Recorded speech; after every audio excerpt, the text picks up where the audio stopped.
Hey guys, welcome to my channel. So as promised, I'm going to show you how I made my word snippet book. And as I said in one of my previous videos, this is not an original idea, and I don't know who came up with it to give them credit, but I'll show you nonetheless. So basically what you're going to need is you're going to need a book with no pages in it. And what I've done with this book is I have just lined it with some paper because there was like scribbles all inside of it. And I just put a little bit of washi tape in the center. You don't have to do that. I just did that for the sake of the video. This book is a pretty large book, and I wouldn't typically use this for a journal. So that's probably your ideal book if you have a lot of book covers laying around. If you don't, just choose a book maybe that's a little bit bigger. The bigger the better for this project, especially if you have a lot of word snippets like me. So that's the first thing you'll need. You'll also need some scissors, and you're going to need some double-sided tape of some sort. And obviously you're going to need your word snippets, which I have here. And then you're going to need a washi tape. So the washi tape that I have here is a really, really cheap crap washi tape. And I've had it forever, so it's like barely tacky anymore. And that's good for this project because you want something that you'll be able to actually pull up the word snippets off of. So the less tacky, the better. And also you don't want to use a washi tape that you really love for this project because we're just going to hide it. So let's get started. Okay, so the first thing we're going to do is we're going to take our double-sided tape, and you're just going to begin making lines of double-sided tape from top to bottom on your book cover.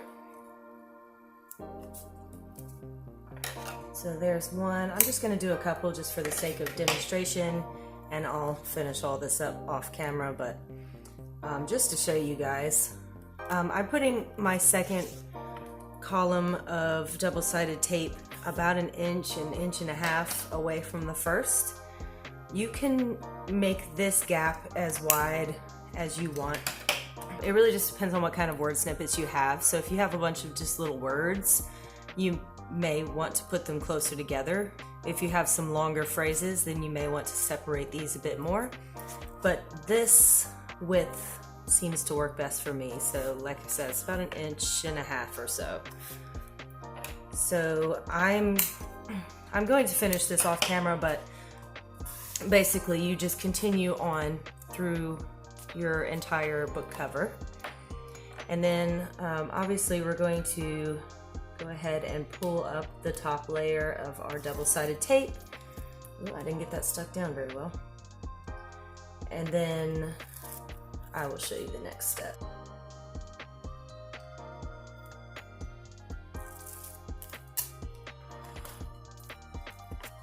Okay, so once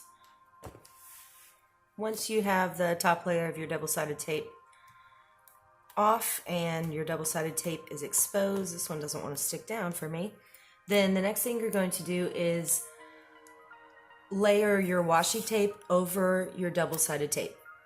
And you're going to layer the washi tape sticky side up. And the reason why we're doing this is because your word snippets are just on a piece of paper, and if you stuck it down to the double-sided tape, it would just rip up your paper. So we're putting it on the washi tape because the washi tape is meant to be removable, and if we stick things to it, we can actually take them off later. So I'm just kind of pressing down the washi tape so that it adheres to the double-sided tape. Obviously the stickier your washi tape, the harder that will be. But it doesn't really matter. Once you put the word snippets on top of the washi tape, it will eventually adhere to the double-sided tape. As long as you get some of it on there, you're good. Okay, so what you're going to do now is we're just going to go ahead and start layering on our word snippets. So what I typically do is I take my word snippet and I just press it onto the washi tape, and I make sure that there's a little bit of the snippet hanging off of the washi tape so it's easy for me to pick up later. You don't want to have the ends on top of the washi tape because then you can't peel it up easily. And sometimes you have like really long snippets, and you can just put those over 2 rows if you've made your rows pretty close together, but you just have a few of these longer snippets. You can just put them over 2 of the washi tape rows, and that's fine. As long as you have enough on the edges to peel it up later, then you're good to go. I did forget to mention that sometimes your washi tape is just a little bit too sticky.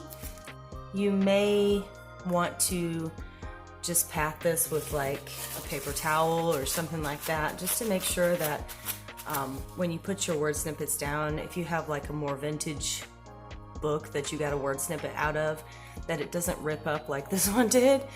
I've ruined several word snippets by putting them onto washi tape that was just a little bit too sticky.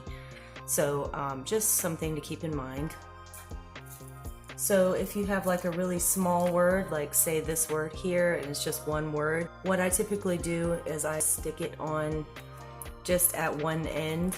That way I have this other end where I can peel it up later.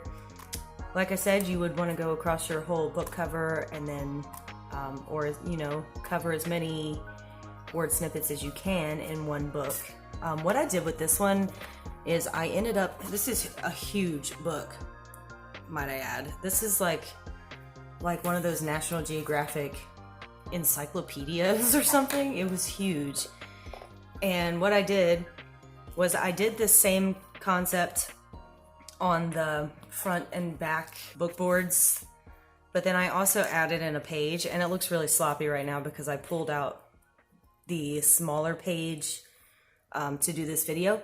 But I pulled the smaller page out because it was like pushing all of these off of the washi tape, and so I'd have like a bunch of little word snippets that weren't stuck down, which was really getting irritating. So this is actually good for me because I'm just gonna make a separate word snippet book because I have so many, I need to use them. So so that's just an option. If you wanted to add another page in, you could just washi tape a page in. This is for you anyway, so it really doesn't matter how it looks. As long as it's functional, then it has served its purpose. So yeah, so I hope that you got something out of that, and I hope to see you in my next video. Thanks for watching. Bye.